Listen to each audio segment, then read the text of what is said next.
Mais quand on avance lentement dans les relations avec les autres et qu'on se sent respecté, qu'on éprouve un sentiment de dignité, parce qu'on réalise qu'on n'est pas quelqu'un d'horrible, on a simplement appris à survivre, c'est comme ça que les corps fonctionnent.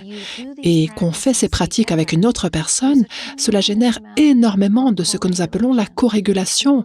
Les gens se sentent en sécurité ensemble s'ils ont le sentiment d'être respectés et s'ils retrouvent leur dignité. Et en fin de compte, nous voulons être en lien. Nous sommes configurés pour nous connecter. Nous sommes des êtres sociaux. Même si les choses ne paraissent pas forcément ainsi, nous savons, quand nous nous informons sur la théorie polyvagale, et d'ailleurs, Jen Lin partageait cette conception, que nous sommes faits pour nous connecter et pour aller de l'avant. Jen Lin disait, vous savez, quand vous donnez au corps ce dont il a besoin, il sait comment aller de l'avant. Mais bien sûr, cela devient paradoxal parce que quand on est dans un état de dépendance, on évite, on s'isole, n'est-ce pas?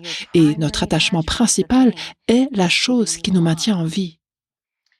Donc, c'est délicat ça.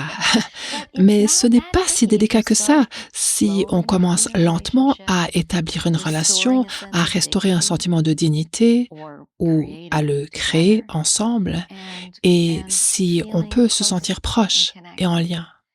Et là, on peut aider la personne à commencer à remarquer ce qui se passe dans son corps. Et ça, c'est un moment tout à fait unique.